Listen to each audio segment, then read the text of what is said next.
¿Te importa si le pido a alguien que le eche un vistazo? Es que tengo muchas preguntas sobre el arma. Es muy extraño que tenga 2 números de serie. Pero si todo es correcto, podremos negociar. Entonces tenemos una hermosa Colt 1876. Aquí tienes un unicornio. De acuerdo. ¿Y cuánto vale este unicornio? Se vendería por 35,000. Si esta se vendiera por más de 50, no me sorprendería. Él acaba de descubrir que su prototipo único del Colt Paterson no vale los $100,000 que esperaba y está saliendo de la tienda con los sueños destrozados, pero lo que no sabe es que durante los últimos 20 años ha estado cuidando una réplica como si fuera el santo grial de las armas, y 4 cámaras captaron en vivo el momento exacto en que su mundo de coleccionista se desmoronó por completo. Para entender cómo llegamos hasta aquí, rebobinemos un poco. El vendedor abriendo la maleta con total confianza. Este es el arma más rara del mundo. Arnold el experto examinando con cara de preocupación. Esto va a doler muchísimo. Rick conteniendo la risa. $100,000 por esto. El momento de la revelación es una falsificación muy convincente. La cara del vendedor, imposible, tengo los documentos. Bienvenidos al episodio más brutal de Sueños Destrozados en Pawn Stars. Hoy presenciarán la caída más épica de un coleccionista convencido. Cómo los documentos auténticos pueden ser tan falsos como el objeto que supuestamente certifican. Y por qué nunca debes apostar tu retiro a un solo objeto. Especialmente si suena demasiado bueno para ser verdad. Prepárense para ver la tasación más devastadora, el rechazo más doloroso y la lección de humildad más cruda que jamás haya ocurrido frente a las cámaras. ¿Están listos para presenciar cómo $100,000 se convierten en $200 en menos de 10 minutos? Esta es la historia del Santo Grial, que resultó ser el mayor fiasco en la historia del coleccionismo de armas. Porque a veces, lo que brilla como oro resulta ser solo latón con complejo de grandeza. Número 6. El molde frágil que era demasiado valioso para vender. No mames, ¿qué es eso tan delicado? Acaba de llegar a Pawn Stars. Jeff, el dealer de monedas profesional, entró cargando lo más cerca que estarían de presenciar arqueología industrial en vivo. Traía una medalla North American de 1925, junto con el molde de yeso original que parecía más frágil que promesa de político. Jeff llegó más cuidadoso que enfermera cargando recién nacido, presumiendo que tenía una pieza de James Earl Fraser, un artista famoso que sabía hacer arte que durara siglos. El molde era parte del proceso original de acuñación, como ver los ingredientes secretos de la Coca-Cola. Rick vio ese molde de yeso y de inmediato puso cara de «esto se va a romper si lo miro muy feo». Sabía que estaba ante algo único, pero también sabía que las cosas únicas y frágiles no siempre son buenos negocios. Para confirmar el valor y no quedar como pendejo total, Rick llamó a Mike, un experto que sabe más de arte y antigüedades que museo entero. Mike llegó listo para hacer la evaluación más cuidadosa de su carrera. Mike examinó la medalla y el molde como detective en escena del crimen artístico, y su veredicto fue más conflictuado que adolescente eligiendo carrera. Confirmó que valía más de 10,000 morlacos en retail, pero entonces soltó el pero que lo cambió todo. Le explicó a Rick que aunque la pieza era increíble, tenían que preguntarse si existía clientela para algo tan específico. Era como tener el Ferrari más caro del mundo, pero vivir en un pueblo donde todos manejan burro. Rick procesó toda la información y llegó a la conclusión más pragmática. La pieza era demasiado frágil para el manejo diario de una tienda de empeños. Le dijo a Jeff que prefería que la rompiera él, no que se la rompieran en la tienda. Era el dilema empresarial más cabrón. Cuando algo vale un chingo pero nadie lo va a comprar, especialmente si puede convertirse en polvo con una mirada incorrecta. Rick sabía que el mercado para moldes de yeso históricos era más específico que dieta de vegano extremo. Jeff se fue con su molde intacto, entendiendo que a veces las piezas más valiosas son las que no se venden. Rick se quedó admirando algo que nunca tendría, pero sin el riesgo de convertirlo en polvo caro. Era como rechazar una cita con Miss Universo porque sabes que está fuera de tu liga y probablemente te rompería el corazón. Moraleja del día bien mexicana. A veces la mejor inversión es no invertir, carnal. Y cuando algo es demasiado bueno y demasiado frágil para ser verdad, probablemente es mejor dejarlo pasar. Número 5. El prototipo Colt Patterson, el santo grial que nunca fue. Un tipo entró con una maleta y cara de que traía dentro el secreto de la vida eterna, pero no, según él, traía un prototipo original del Colt Patterson, el mismísimo santo grial de las armas de fuego, así, sin anestesia. El compa llegó con la confianza de quien ha leído 3 artículos de Wikipedia y ya se siente Indiana Jones. Empezó a echar su choro de que tenía una pieza única, un arma anterior a la producción oficial, que probablemente valía unos 100,000 varos. 100,000, con esa seguridad de predicador en feria. Rick lo escuchaba con la clásica sonrisa de «Ya he oído esto antes, compa», mientras mentalmente calculaba cuántos préstamos de auto valían esa pistola. Pero bueno, por si las dudas, le preguntó si tenía pruebas. Y claro, el vendedor sacó sus documentos, como si eso fuera la carta magna del coleccionismo. Rick, que no da paso sin guarache, llamó a su experto de cabecera, Arnold Wilson, el gurú de las Colt, el sensei de los revólveres, el que tiene más Biblias de armas que balas en el mundo. Y Arnold llegó serio, como quien viene a leerle la sentencia a alguien que todavía cree que va a heredar una fortuna. El ambiente se puso más tenso que junta familiar con herencia de por medio. Arnold sacó su librazo, pesado como conciencia de político, y empezó a revisar. Cada página que pasaba era como clavo al ataúd de las ilusiones del vendedor. Rick y Chum-Li apenas contenían la risa. Arnold inspeccionó la pieza con cara de «esto va a doler». Primero la forma, luego el número de serie, las marcas, y cada detalle lo alejaba más del prototipo real y lo acercaba a una réplica bonita pero falsa, de esas que compras en convenciones o páginas dudosas de coleccionismo. Literal, era como ver a alguien presentando un Rolex de tianguis como si fuera de joyería fina, pero lo mejor fue que el vendedor seguía aferrado. «Mira el tornillo», decía, «checa el grabado», insistía, y Arnold, con la paciencia de monje tibetano, le explicaba que ni el tornillo ni el grabado coincidían con ningún Colt original. Era como ver a alguien convencido de que su Pokémon es real. Al final, Rick, con todo el tacto que pudo reunir en ese momento, le dijo que sí, que estaba muy bonito, pero que eso no era un prototipo, ni por asomo, que si le interesaba, podía darle unos cuantos cientos de morlacos, pero nada más. El vendedor se quedó frío, había llegado creyendo que traía la llave del retiro temprano y se fue con una lección de humildad bien cargada. Se fue con la pistola, sí, pero también con la historia de cómo su oro terminó siendo latón con complejo de grandeza. Rick se quedó viendo el arma, como quien acaba de ver otro capítulo de Expectativas versus Realidad, versión coleccionistas. A veces el brillo no es garantía de valor, carnal, y en este mundo de antigüedades, el sueño de hacerte rico puede desmoronarse más rápido que un billete falso en la lavadora. Así que aguas con lo que crees que tienes, porque si suena demasiado bueno para ser verdad, probablemente es puro cuento. Número 4.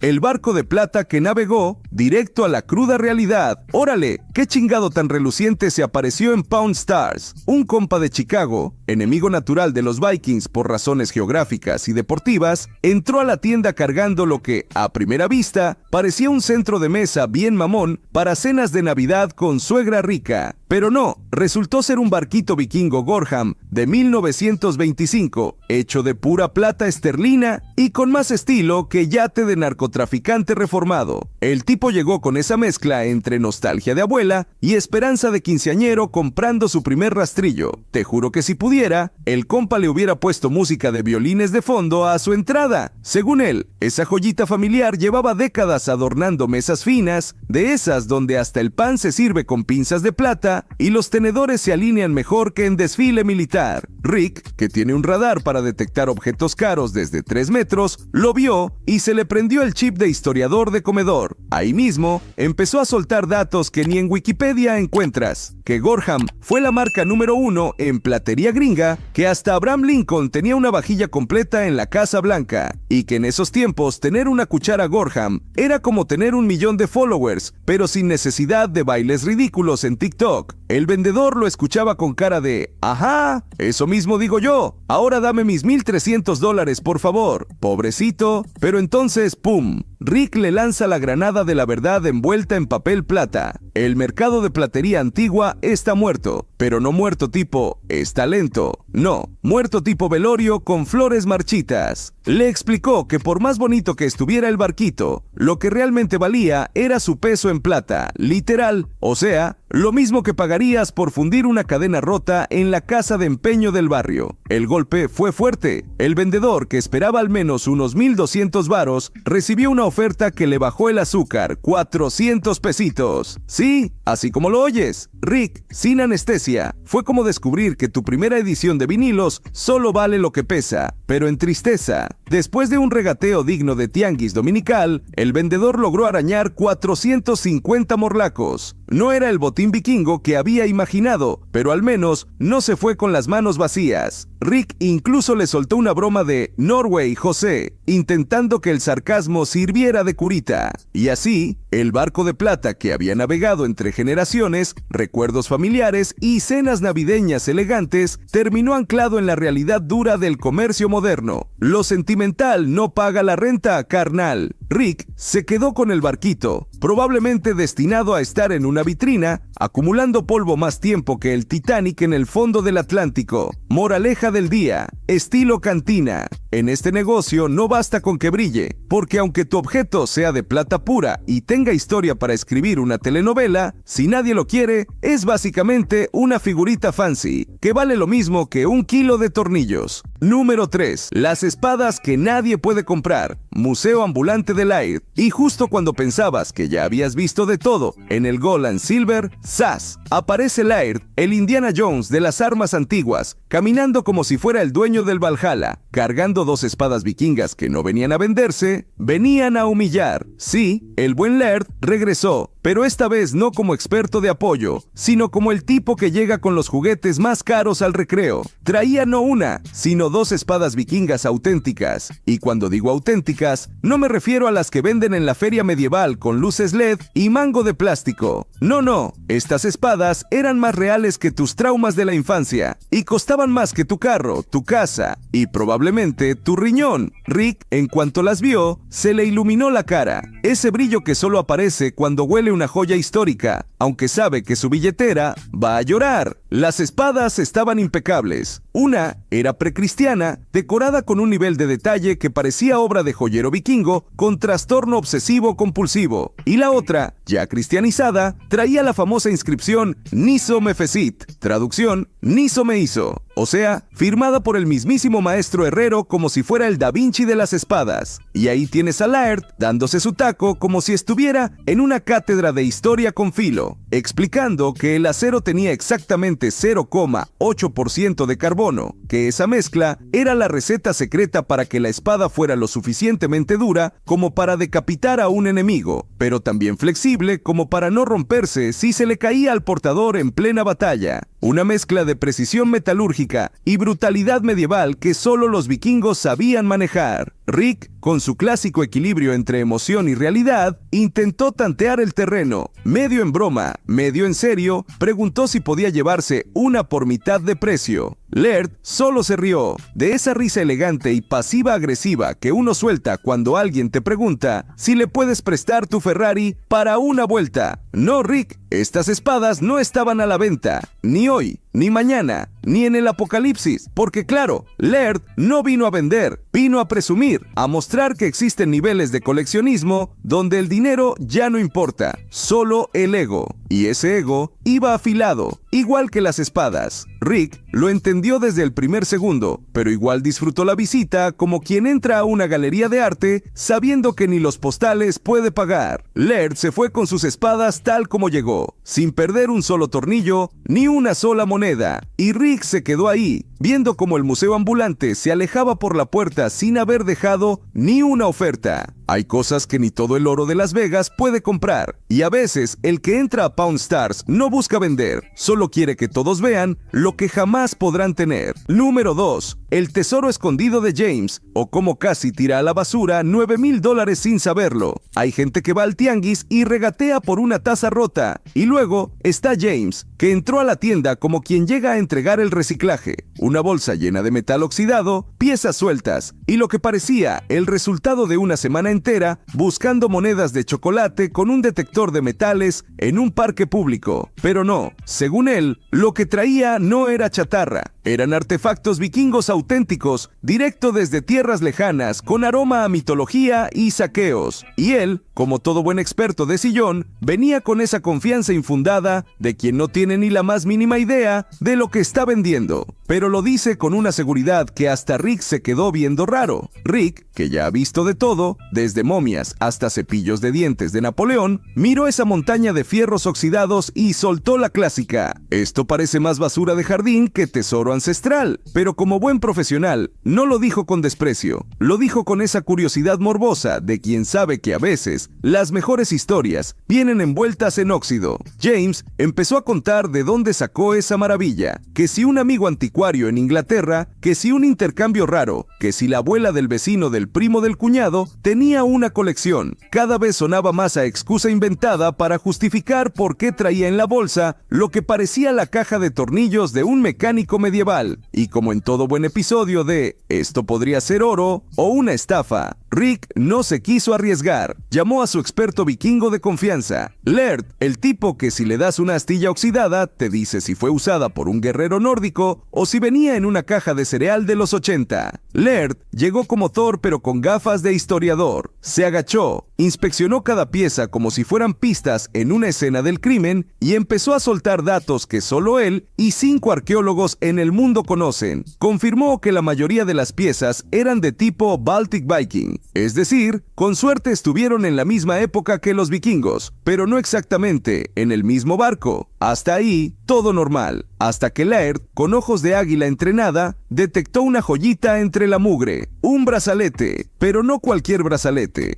uno de oro, forjado con técnica antigua y que brillaba más que la esperanza de James. De repente, lo que era una visita rutinaria al Gold and Silver se convirtió en una búsqueda del tesoro. Laird soltó el dato que dejó a todos fríos. El brazalete dorado podía valer hasta 8,000 libras británicas, o sea, más de $9,000 gringos. Y eso que estaba ahí, revuelto entre pedazos de cobre y lo que parecía alambre viejo. James, que había pedido $1,000 por todo el lote, se transformó. Pasó de es chatarra interesante a me acabo de volver rico sin querer. Gritó, se rió, se puso rojo, como quien descubre que el florero heredado era de la dinastía Ming. Rick hizo lo que mejor sabe hacer, negociar con cara seria. Le ofreció $7,250 por todo el lote, una oferta más que justa para alguien que pensaba irse con 1,000 y terminó saliendo con el triple más intereses. James se fue de la tienda como un auténtico saqueador moderno, con sonrisa de millonario, sin haber sudado una gota y probablemente sin aún entender qué carajos traía en la bolsa. Nunca subestimes la chatarra. A veces, entre el óxido, hay oro puro escondido, y a veces, el verdadero tesoro no es lo que llevas, sino a quién se lo llevas.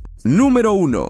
La moneda que sobrevivió 1000 años y acabó en el blackjack. ¿Y tú qué heredas? ¿Una vajilla vieja? ¿Un reloj que no sirve? Bueno, pues Art llegó al Gold and Silver con algo que no solo sobrevivió el paso del tiempo, sobrevivió invasiones vikingas, transformaciones religiosas, la reforma, Isaac Newton, y aún así terminó en Las Vegas, en manos de un tipo que seguramente la iba a cambiar por fichas de casino. Así de irónica es la vida. Art entró con cara de "yo sé lo que traigo" y en las manos una moneda que parecía haber sido horneada al sol durante una eternidad. Según él, un penny vikingo inglés del año 900. O sea, el tipo traía 1000 años de historia en el bolsillo, literalmente. Pero Rick, con su radar afinado para detectar rarezas, la miró como quien ve una rebanada de salami seco. Interesante, pero sospechosa. Y lo primero que no cuadraba era una cruz cristiana estampada sobre una moneda vikinga. Una moneda de los saqueadores más infames de Europa, con símbolo religioso. Es como ver a Marilyn Manson en un coro de iglesia. Técnicamente posible, pero igual te da cortocircuito en el cerebro. Art le soltó una explicación medio críptica, como si estuviera guardando un secreto de la CIA, que si el año 865, que si la invasión vikinga, que si se quedaron a vivir en Inglaterra y, oh sorpresa, se volvieron cristianos. Así como quien dice, pasaron de quemar iglesias a poner cruces en sus monedas. Una historia de redención digna de telenovela nórdica. Pero Rick no se traga cuentos sin respaldo, así que llamó a su compa Dave, el experto en monedas antiguas, ese que puede mirar una moneda y decirte hasta qué almuerzo pidió el emperador que la mandó a acuñar. Dave llegó con su lupa, su linterna y su aire de "yo ya he visto todo", y se puso a examinar la moneda como si fuera una reliquia arqueológica sacada de un templo perdido. Y ¡pum! Confirmado, la moneda era 100% real, forjada en la época del dominio vikingo en Inglaterra. Dave lo explicó con tanto entusiasmo que casi arma una clase de historia en medio de la tienda, que si los vikingos ya no saqueaban, ahora oraban, que si las monedas reflejaban su nuevo mood cristiano, que si el duque de Argyle, que si pedigrí, que si casi tenía certificado de autenticidad firmado por Odín y Jesús al mismo tiempo. Y justo cuando creías que ya no podía ponerse más random, Rick saca el dato de Isaac Newton. Sí, ese Newton, el de la manzana y la gravedad. Resulta que el físico fue también el encargado de la Casa de la Moneda en su tiempo, y se inventó los bordes acanalados en las monedas para que los vivos no cortaran pedacitos de plata como si fueran quesitos. O sea, el vato inventó el sistema antifraude con pura ciencia. Newton resolviendo robos sin salir de su oficina. Crack. En fin, Art esperaba sacar algo decente por su reliquia de bolsillo. Dave la valoró en $1,200. Rick, en modo negociador nivel Jedi, le soltó una oferta de 800 varos. Y Art, con la sonrisa del que se va de fiesta, aceptó sin pensarlo 2 veces. Porque claro, después de sobrevivir siglos de historia, esa moneda acabó pagando una noche de ruleta, tragaperras y quizá un buffet libre. Del Imperio Vikingo directo a Las Vegas Boulevard, puedes tener una moneda milenaria con cruz cristiana, historia vikinga y bendición de Newton. Pero si llegas a Las Vegas, lo más probable es que termine cambiada por una ronda de shots y una ficha de blackjack.